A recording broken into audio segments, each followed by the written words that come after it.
আসসালামু আলাইকুম বন্ধুরা, আশা করি সবাই ভালো আছেন। বন্ধুরা, ইরানের সর্বোচ্চ নেতা জনাব আয়াতুল্লাহ খোমেনি, আপনারা জানেন, back in February he is been killed by American and Israeli strike.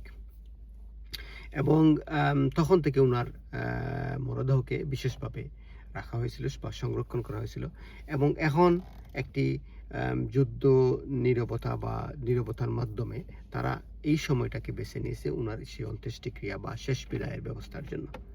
এবং 6 দিনের একটি শেষ বিদায়ের ব্যবস্থা তারা রাখছে। সেখানে তারা পৃথিবীর বিভিন্ন দেশের মুসলিম শক্তিপ্রধান দেশের সব নেতৃস্থানীয় ব্যক্তিদেরকে দাওয়াত করা হয়েছে এবং তারা স্বতঃস্ফূর্তভাবে পৃথিবীর বিভিন্ন শক্তিশালী মুসলিম, অমুসলিম, গণতান্ত্রিক, অগণতান্ত্রিক দেশের নেতৃবৃন্দরা, সরকারের উচ্চপদস্থ ব্যক্তিবর্গরা উপস্থিত হয়েছেন অলরেডি ইরানে।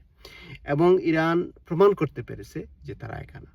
ইরান প্রমাণ করতে পেরেছে যে ইসরায়েল তাদেরকে একা করতে চাইছিল, পৃথিবীর থেকে সরিয়ে ফেলতে চাইছিল, একদম একা করে ফেলতে ছিল সবার কাছ থেকে। সেটা তারা পারেনি, বরং ইসরায়েল একা হয়ে গেছে।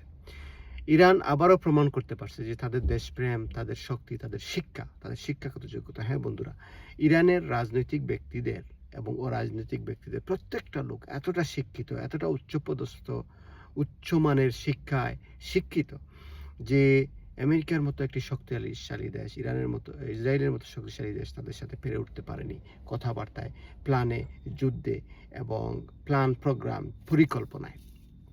আপনারা জানেন, শিক্ষা সব জায়গায় উপযুক্ত, সব জায়গায় দরকারি বন্ধুরা। যুদ্ধক্ষেত্রে আরও বেশি দরকারি, কারণ যুদ্ধের ক্ষেত্রে আপনি আপনার অপোনেন্টকে অ্যানালাইসিস করা, অ্যাসেসমেন্ট করা, এটা খুবই ইম্পর্টেন্ট। এটা বকলম দিয়ে হয় না, বকলম রাজনীতিবিদ দিয়ে হয় না বন্ধুরা। ইরান সেটা প্রমাণ করতে পারছে।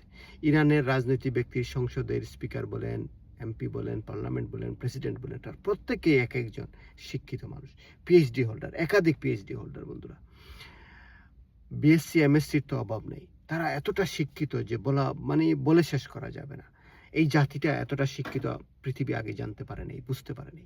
এইবার এই যুদ্ধের মাধ্যমে, যুদ্ধ পরবর্তী সময়ে মানুষ বা যুদ্ধের সময়ে মানুষ বুঝতে পারছে তাদের জ্ঞান এবং দক্ষতা কতটা উচ্চ লেভেলের, যার কারণে আমেরিকা এবং ইসরায়েলের মতো পৃথিবীর শক্তিধর বা সুপার পাওয়ার দেশের সাথে যুদ্ধ করে তারা টিকে আছে এবং তারা জয়ী হয়ে গেছে অলরেডি।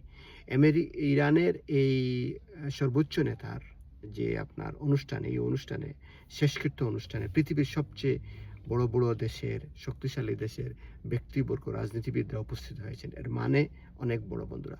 তার মানে হচ্ছে যে পৃথিবীর শক্তি বর্তমানে ইরানকে সাথে নিয়ে চলতে চাচ্ছে, ইরানকে বাদ দিয়ে নয়। খোদা হাফেজ বন্ধুরা, গড ব্লেস বাংলাদেশ।